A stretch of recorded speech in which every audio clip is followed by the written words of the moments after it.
light heat source or under the tank heat source. If you run an under the tank heat source, it needs to be ran on a thermostat so it's regulated, because unregulated heat source will actually burn the belly of the ball python. I personally recommend that you don't use a lamp, a heat lamp over the top. Ball pythons are nocturnal animals, and light's not really something that they need or want. So if you're going to go with a terrarium and over the tank type of heating, then I suggest you use a ceramic heater. And it puts the heat off, but there's no light whatsoever, and it goes screwed into a fixture just like a regular bulb does. I actually work with a company called TGR Rack Systems, and it's here local in Vineland. And we build enclosures and rack systems for ball pythons and other snakes and that, and it's designed with snakes in mind, where an aquarium in that is designed with fish in mind. So the hobby has evolved, and there's things to better keep the snake in, keep them happy, which in turn keeps you as a keeper happy, because snakes thrive when do it well. You want to maintain your heat from 88 degrees on your hot spot, and you want to be 80 degrees on your cool spot. I personally run ambient heat in my room. I have an entire room dedicated to my snakes, so I don't have that heat gradient. It's just a strict 84 degrees right now. It's not on the hot side, it's not on the cool side, it's just kind of in the middle for them, and they thrive well that way too. So the 80 and 88 degree, like the cool side, hot side, it's more of a parameter for a guideline for people to go by, to just give you a good idea of the range that the animal is going to thrive in. You want to feed your ball python no bigger than just slightly bigger than the largest part of its body. You don't want to push it too much. You don't want to give it something real tiny. You're not going to do much for it.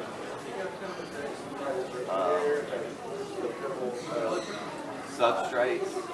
I personally use this product. It's a Freedom Breeder Cocoa Block, and it comes in this little block here, and it expands out to 2.5 cubic feet, which is a fairly large amount. It fills a tub about 58 big.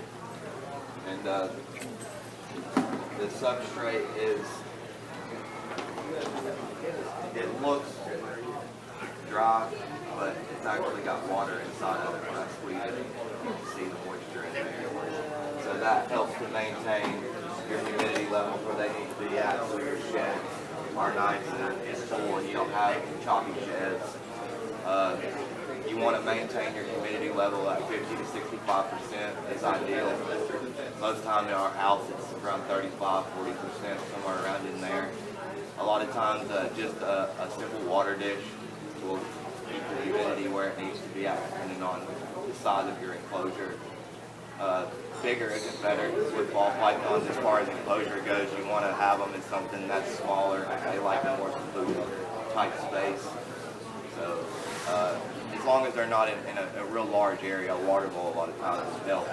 And if you have an issue where you've got too much humidity, sometimes a smaller water bowl will alleviate the situation. It's not necessarily wrong to keep in a tank or a terrarium or anything like that. If you do decide to do that, I suggest that you cover all three sides of it with a scenery or cardboard or however you want to do it, just so that it's not so exposed. It makes the snake feel better. If you choose to use a tank instead of a tub rack system, then I suggest using hide and put some clutter in there, just things for the snake to not feel so exposed, because like I said, they like to be secluded, tight, small spaces. Do any of you currently own any ball python? Looking to get any? I know you guys have some. You have snakes? You guys have any? Yeah, you just got one? So you're trying to learn now? Do y'all have any questions?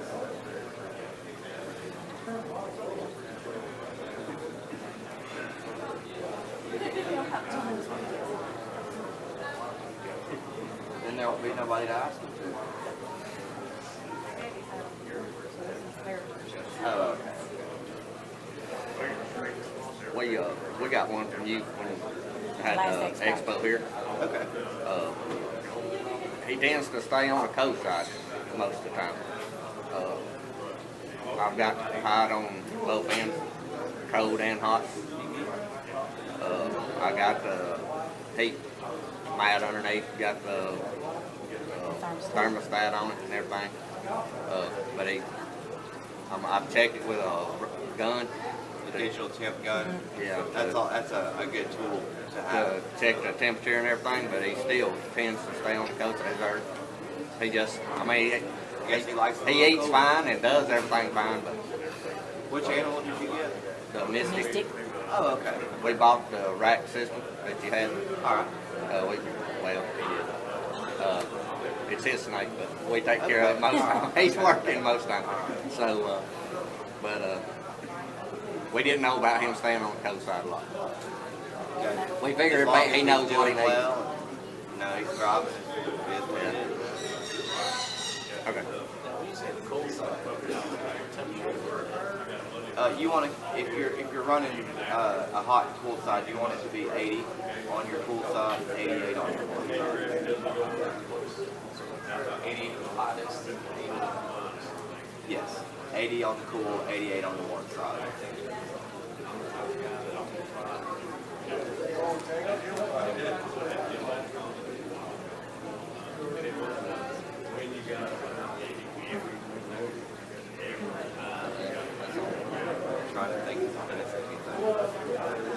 Is there any clue? Can you tell when they're fixing the shed? 'Cause we don't know if ours is. He didn't want it. He hasn't. We tried to feed him twice. Yeah. And he wouldn't take nothing. Past 2 times we tried to feed him. When they get ready to go into a shed cycle, they'll go into blue, so their eyes will kind of cloud. Actually, I have a female right here. Oh, he's got one. We also heard something about their belly turning pink. Yeah, it can. Well, see how her skin looks right there? Mm-hmm. And then it's already clear right there. So her eyes aren't blue at the moment, but Their eyes will turn blue? They will. Like, she's already come out of hers and just, she had a little bit on her I didn't get off. But I thought she was still blue. But yeah, their eyes, it'll turn like blue. Like it visibly looks blue. It gets clouded over, and then they're colored like that, like you saw. It looks like the color's clouded over, and it's not as vibrant as it usually is. And right before she actually sheds, or he actually sheds, it's he, right? It's he. Before he actually sheds, it'll look like he's clearing up, and then when he sheds, it'll be twice as clear. Like they get cloudy and then it clears up and then they shed. Oh, and okay. Then it's good. Okay.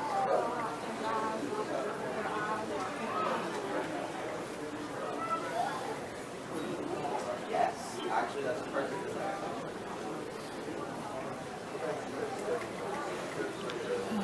This snake is in blue right now. Oh yeah, its eyes look gray. Okay. So that's the eye cap. Yes. Okay. Yeah. It's just clouded over and he is getting ready to drop that shed. Has another one underneath. Okay. Gotcha. Yeah, no, one reason is a lot of times they just want ready to take that way, and if they do, then it's they're wrapping up and stretching and pulling on that skin, so then you're gonna end up with a bad shed. So, which it's not a huge deal if you get a bad shed, it happens. You know, especially in the winter time. Before it gets to winter, the shed will be a little bit worse. So, a lot of times what I do is whenever I have a snake that has a bad shed, is I'll take a snake bag and put it inside of it and moisten the bag up, and I just set it in that for a little while with a moist paper towel, and it'll rub up on that paper towel, and within a couple hours it'll be gone. You don't even have to mess with it. Like a lot of people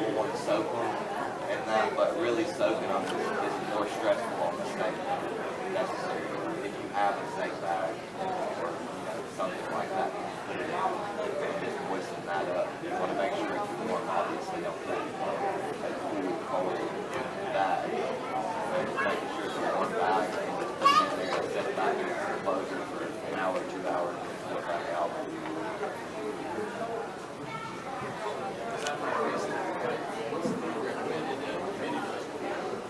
The humidity needs to be between 50 and 65%. And like I was telling them, in your house it's usually like 35, 45, somewhere around in there.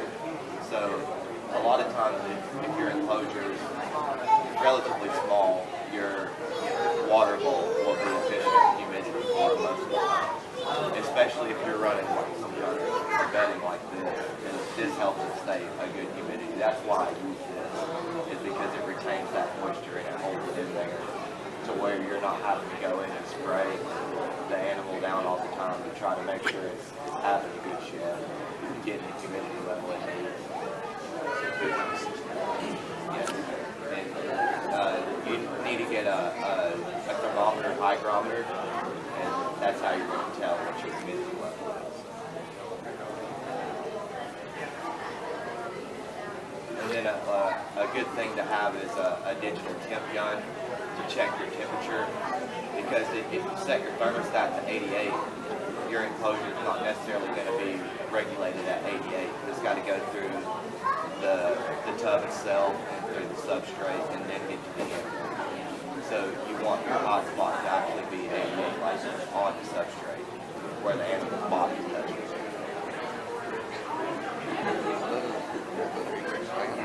How often do you clean the tank? I clean every time that they go to the restroom. With this, you can more or less spot clean. So like if they go to the bathroom in this corner, you can just push everything that's not in the area away and clean that area where it's at. And I use F10 and chlorhexidine. It's a veterinary disinfectant cleaner. And I just spray a little bit of that in there or on my towel and then wipe it out and then put a little bit of fresh bedding in. And I do a complete bedding change once a shed cycle. Okay. So when they go through and they have their shed, then I'll clean everything out and then put fresh bedding in and go from there. How often do they shed? I mean, It's dependent on the animal, but more or less once a month. You know, they won't shed more than once a month.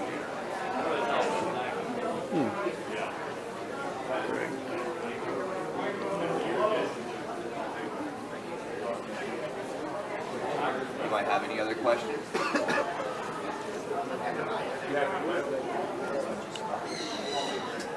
Actually, yes, that animal is in shed right now. It's going through its cycle within the next 3 to 5 days. It'll be, like I said, there'll be a lot more vibrant going on.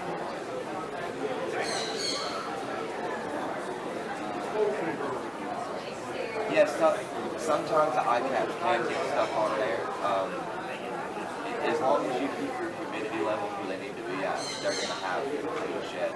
As long as you're not handling it, messing with it like it's straight shed too, because that's the thing. Like deep, if it's pulling on it, stretching on it, it's liable to mess the actual shed itself up.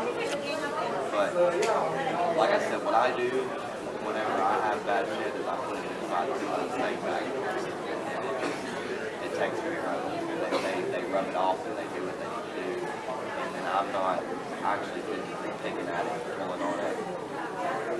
Like, you're not going to mess up all python and stuff much pulling on the shed, but it's not recommended or ideal, you know what I mean?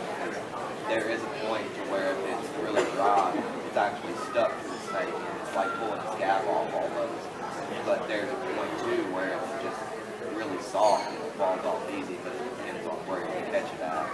And being a new owner,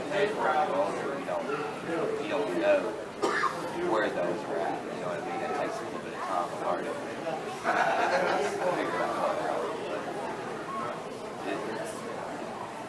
If you have this is going to save a lot of headache. It's a great product. It really is. You guys use that ranch. What are you using right now? paper towel's fine. It works. It just doesn't hold the humidity. But it's clean.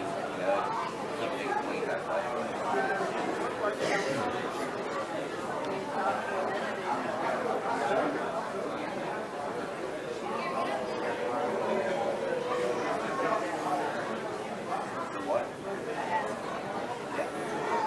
I personally don't do aspen because it's dry, and like for a different species of snake, aspen might be okay, but it's just not a, to me anyway. Like this is personal preference too, like because there is no right or wrong way to do it. Just because I use this doesn't mean that you have to use that product. Like there's a lot of products you can use, but there are some products that you absolutely cannot use, like cedar.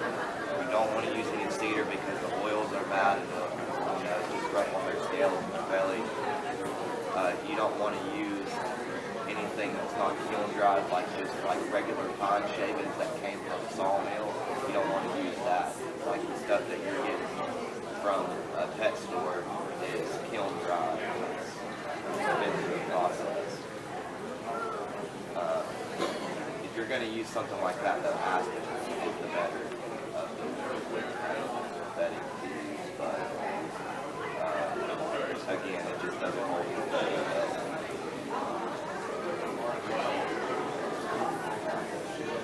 It's definitely worth it. And you don't necessarily have to clean it every shed cycle. If they're having a good shed, they go to the restroom about one area, you clean it out, and then just push it back, and put some more pressure in front, and then continue to do that, and essentially cycle it out, half of it every so often. You're not spending quite as much money on bedding.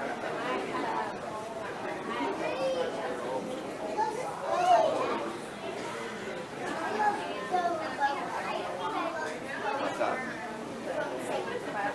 Oh, on the side. Yeah, they can make a mess from time to time.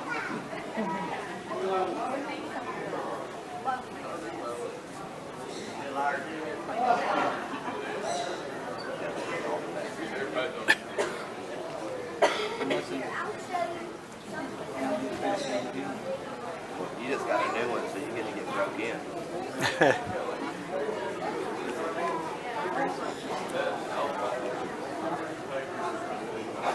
Is That's a good start.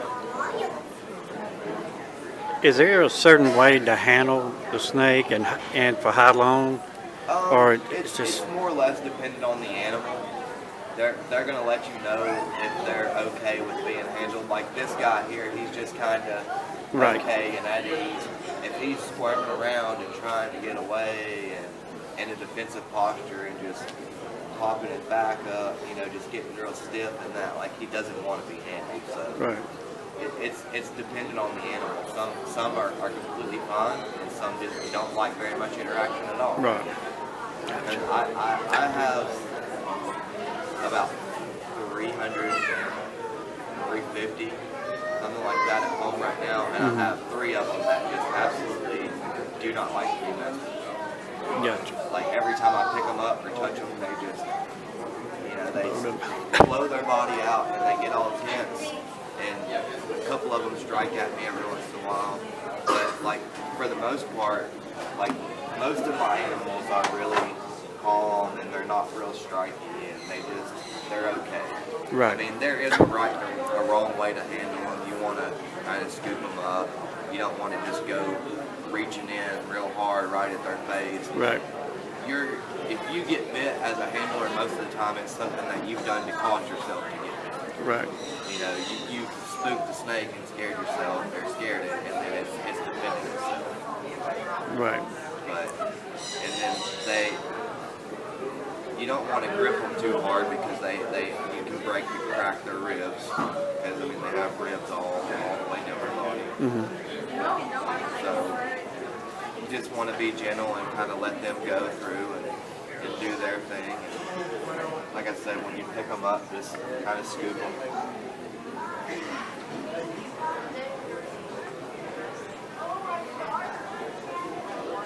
The good thing about ball pythons is there's so much variation and so many different mutations mutations. You can go as extreme and dark as you want to go, or you can go as bright and as light as you want to go.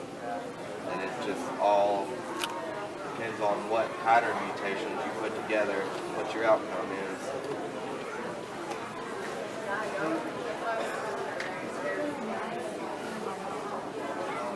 What's that, buddy?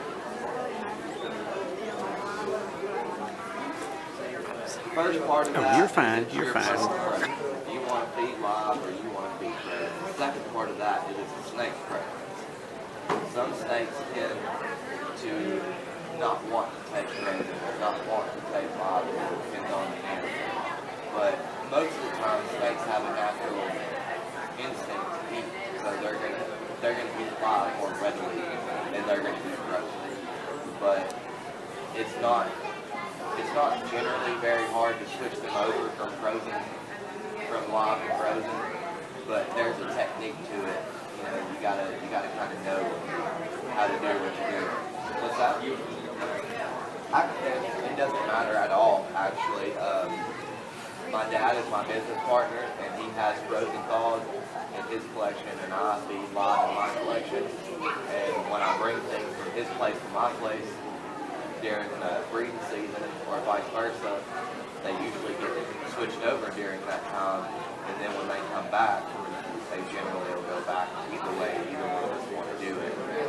But a lot of that's personal preference. A lot of anything in this is personal preference. It's what product do you want to use, what company do you want to back, what process do you want to go about it. Like there's always more than one way to skin cat. You know what I mean?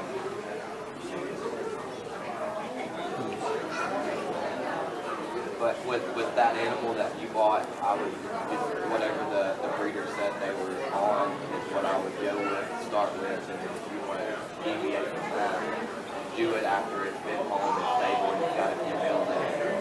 Because you don't want to go and completely change everything, a complete 180 from what it's used to, and put it into a shop more or less. You know, try to keep things as simple for it as you can to get it going. Do it down the road.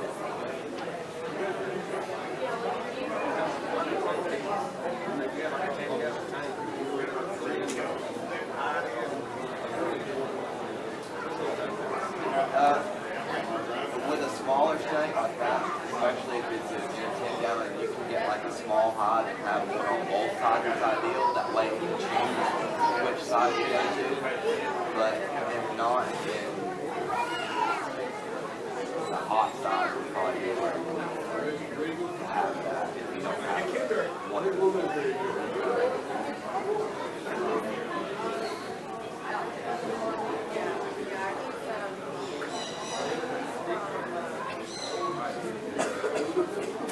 Anybody have any more questions?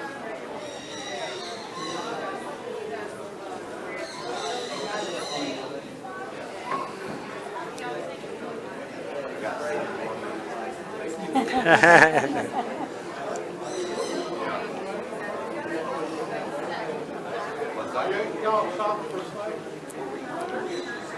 I have been feeding live, but recently I've been feeding frozen thawed, so that animal actually ran exceptional, but the last two I had was frozen thawed.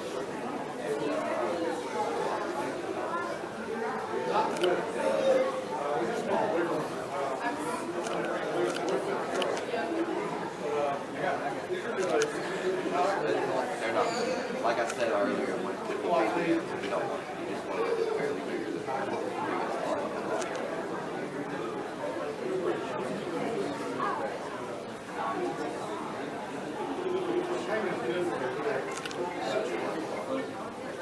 Oh yeah, he's my friend.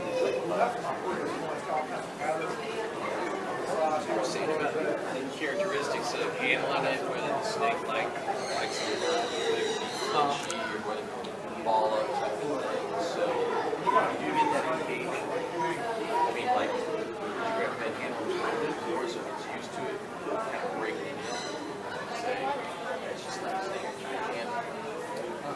If it's extreme, then it's like I have a couple that I just, other than cleaning them and taking care of and doing what I need to do with them, it's not one that I would get out and be like, here, hold this and check this out, you know what I mean? But if it's your personal animal and it's just one you got, it does it every once in a while, just continue to work with it and try to get it used to you or get it work past that.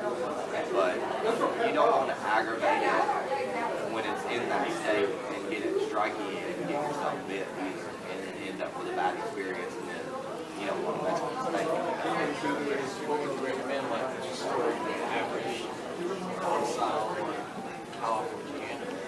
Like how long? Would you keep it to less than 30 minutes or do it more often in a week? There's really no set limit or time. It's more between you and that animal. You just have to go off of how it's interacting with you and what it's giving you as far as signals to let you know. Like if it's okay with it and it's fine, then it's perfectly okay to have it out for an hour or 2 hours or however you want to have it. Or it's fine to have it out for 10 or 15 minutes just to have a little session with it, have it out, get it, worked into maybe having it out for those longer times. Because some people are going to want to just walk around and just have it, be out all day. And as long as the snake's okay with it and it's not stressing the animal and it doesn't seem to be bothering it, then it's fine. There's not really a right way or a wrong way.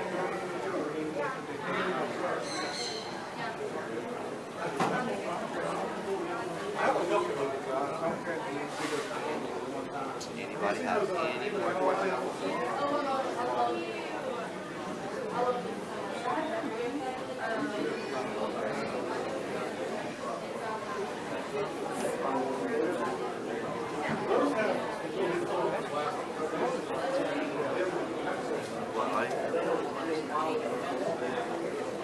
Which one?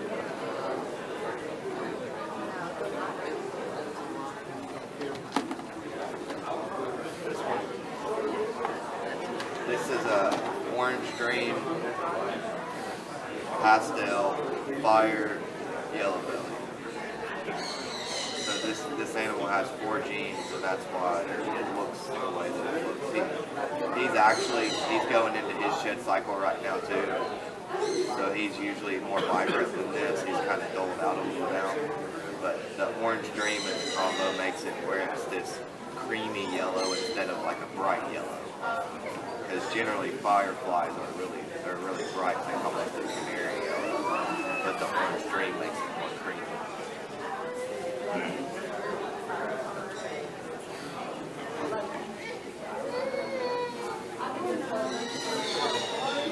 Do they usually not want to be messed with when they're shedding?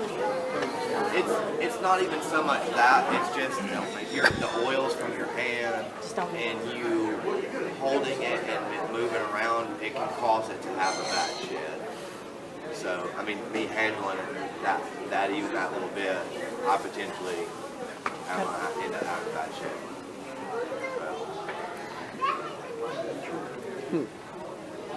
But as long as you're gentle and you're easy with it, you're not gripping on it, like he probably will shed out just fine. But, and then I personally run a humidifier in my room, so my room stays at 60% all the time. So then they're nice and hydrated, their skin, when they get ready to shed, it's not dry feeling, like you can feel the moistness in it. Like, I don't know, like, I know from holding it, you know what I mean? Yeah. He feels. Can you have too much humidity in there? You can. If your humidity is too high, then you can call it respiratory problem, and then the snake will start wheezing, and it'll get mucusy, and they can die from respiratory infection. If that does happen and the problem arises where you get a respiratory infection, you just contact your vet, and they'll have you come in. A lot of times they'll do a culture for it to see what bacteria is causing the respiratory infection, and then they'll give you, or they'll do it themselves, injections for the animal to treat it. It builds up in their kidneys, so it's bad on their organs. It'll cause kidney failure over time due to like dosing. That happens a lot. They have a new medicine, or or at least semi-new. It's called Reptile, and it's a safer alternative, and it's pure and does the same thing. So that actually the last time that I had to deal with one, I got an animal from someone, and I had to treat, and that's what I used was the Reptile. Ours don't stay constant, but it's always somewhere between 50 and 65. That's good. I But mean, fluctuating, I mean, it a fluctuates little up there. fluctuation there is not bad, but if you're going like from 65, 30, No, I don't get that much. it's bouncing like that. That's not good. But like a 5% gradient, that's not horrible. And you're still like within the parameters of where it should be. Like 50 is the It same. never gets below 50. One time it got up to like 70, but We changed the substrate. and it dropped back down to 65 in that range. But I mean, as long as it don't stay up, it's okay. Yeah. Like a spike from having a substrate change, it's not going to hurt it. It's a prolonged. But like ball pythons are really resilient. They can handle a lot. Not to throw a lot at them, but they can take a lot. Some other species are more finicky, and it takes a lot more to keep them going, and things have to be just so you have a little bit more give with ball pythons, which is another reason they're so popular in the hobby, because they're hard.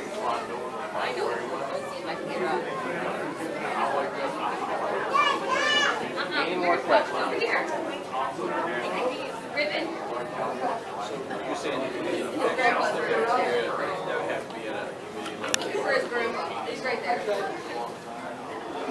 I don't know exactly what humidity is going to cause that to happen, but as long as you keep within, as long as you don't go over 65 and you kind of stay in that area, like I told them, though, like a short spike for a couple days or something isn't going to make an issue, but if it's prolonged for, I don't know, a couple weeks or something, say, then that snake's going to start to develop issues and you're going to notice it. Like, if you can feel it, like if you hold them, they're kind of, like when you get ingested and you can feel it in your chest, you can feel them rasping inside of them and breathing, and they'll have like mucus inside their mouth. Ball pythons, we have a little bit of slime in our mouth, but we're not like drool, you know what I mean? So the ball python can have some slime in their mouth naturally, but if, like, you touch down on the side of the mouth and you move their lips open, and it looks like a jelly, almost like liquid, like it's not jelly, but like gel. You know what I mean? If it's like that kind of, then it's got a respiratory infection. It's got something going on. It needs to be taken care of. But it's something that's semi-common. I mean, it does happen.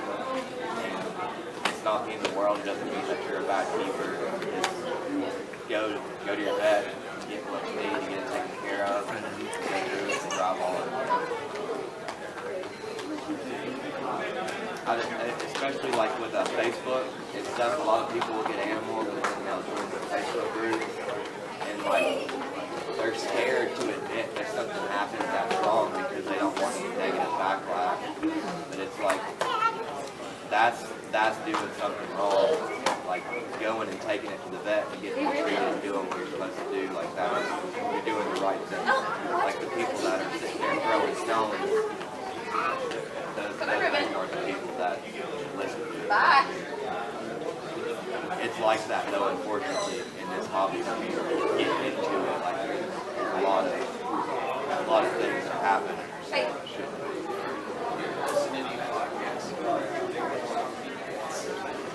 There are some podcasts out there, but there's not a ton of them.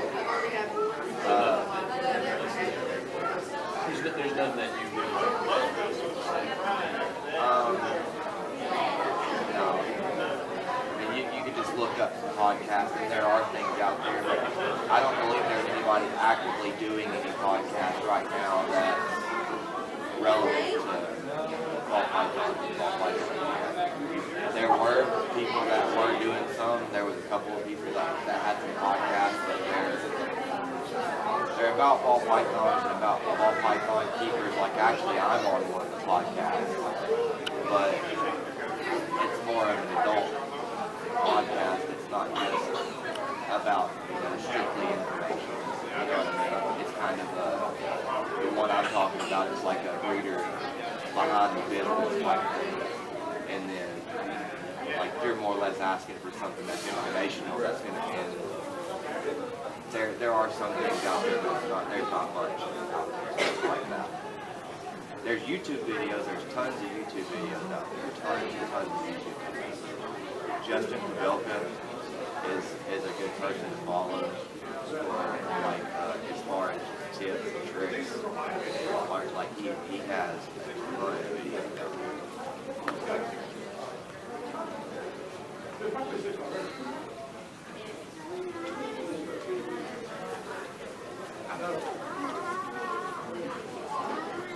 Anything else?